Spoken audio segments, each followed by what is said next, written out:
Hello friends, welcome back to my channel. আশা করি তোমরা সকলেই খুব ভালো আছো। তো আজকে আমি আবারও একটি নতুন রেসিপি নিয়ে তোমাদের সামনে উপস্থিত হয়েছি। আর আজকের রেসিপিটি আমার হতে চলেছে একেবারে একটা ইউনিক রেসিপি।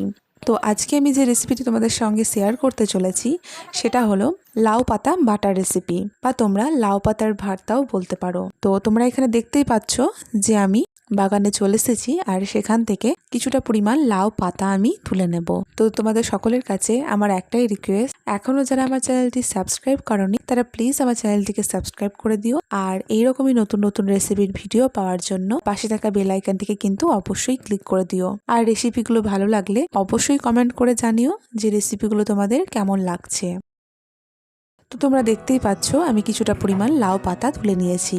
এবার এই লাউ পাতাগুলোকে আমি একটু বেছে নেব। তার জন্য লাউ পাতা থেকে শিরগুলোকে এইভাবে আমি তুলে ফেলে দেব। তো এইভাবে প্রতিটা পাতা থেকে এই শিরগুলোকে তুলে ফেলে দিয়ে ভালোভাবে পাতাগুলোকে ধুয়ে নেব। তারপর এই পাতাগুলোকে আমি ছোট ছোট পিস করে কেটে নেব।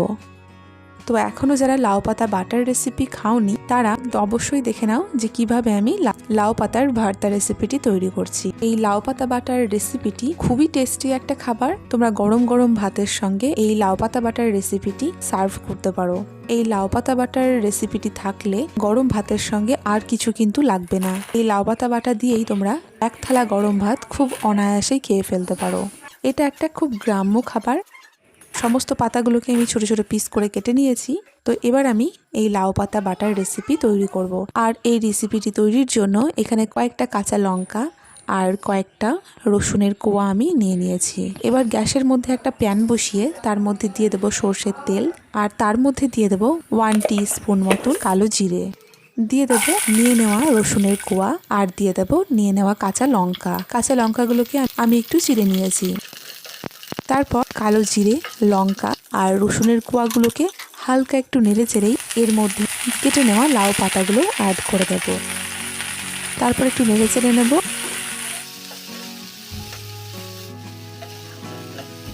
আর অ্যাড করব পরিমাণ মতো লবণ ও সামান্য পরিমাণ হলুদ।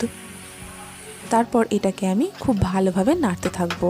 একটু নাড়তে চাড়তেই দেখবেন পাতাগুলো থেকে জল বেরিয়ে আসছে। তো এই জলটা দিয়েই পাতাগুলোকে ভালোভাবে সেদ্ধ করে নেব। তো এইভাবে নাড়তে চাড়তে যখন পাতাগুলো থেকে যে জলটা বেরিয়েছে সেই জলটা যখন শুকিয়ে আসবে তখন দেখবেন পাতাগুলো খুব ভালোভাবে ভাজা হয়ে গেছে। তো তারপর আমি গ্যাসের ফ্লেমটা অফ করে প্যানটাকে নামিয়ে নেব। তারপর এই পাতাগুলোকে আমি সিল পাটার মাধ্যমে একদম স্মুথ করে বেটে নেব। এখানে আমি সিল পাটাতে পাতাগুলোকে বেটে নিচ্ছি। তোমরা চাইলে মিক্সচার ব্যবহার করতে পারো, কিন্তু যে কোনো ভর্তা বা বাটার রেসিপি তৈরি করলে সিল পাটায় বাটলে তার টেস্টটা কিন্তু বেশি ভালো হয়। তো যাদের কাছে সিল পাটা নেই তারা কিন্তু মিক্সচারও ব্যবহার করতে পারো। এখনো যারা লাউ পাতার ভর্তা রেসিপি খাওনি তারা ঝটপট লাউ পাতা দিয়ে লাউ পাতার এই ভর্তা রেসিপিটি তৈরি করে নিতে পারো। তো লাউ পাতাগুলো তোমরা দেখতেই পাচ্ছ একদম স্মুথ ভাবে আমি বেটে নিয়েছি। এবার আমি একটা প্লেটের মধ্যে এই লাউ পাতার ভর্তাটি তুলে নেব আর গরম গরম ভাতের সঙ্গে সার্ভ করব। আর ওপর থেকে অ্যাড করে দেবো আরও 1 টিস্পুন মতন সর্ষের তেল। তো এখন লাউ পাতার ভর্তা কিন্তু পুরোপুরিভাবে রেডি। এই যে কোনো ভর্তা রেসিপিতে একটু কাঁচা সর্ষের তেল ব্যবহার করলে তার টেস্টটা কিন্তু আরও বেশি সুন্দর হয়ে যায়। তো এইভাবে তোমরা খুব সহজেই লাউ পাতার ভর্তা রেসিপি একেবারে সামান্য কিছু উপকরণের সাহায্যে তৈরি করে নিতে পারো আর সবার সঙ্গে সার্ভ করতে পারো। আর ভালো লাগলে অবশ্যই কিন্তু আমাকে কমেন্ট করে জানাবে যে লাউ পাতার ভর্তা রেসিপি তোমাদের কেমন লেগেছে। তো আজকের এই ভিডিওটি সম্পূর্ণ দেখার জন্য সকলকে অসংখ্য ধন্যবাদ।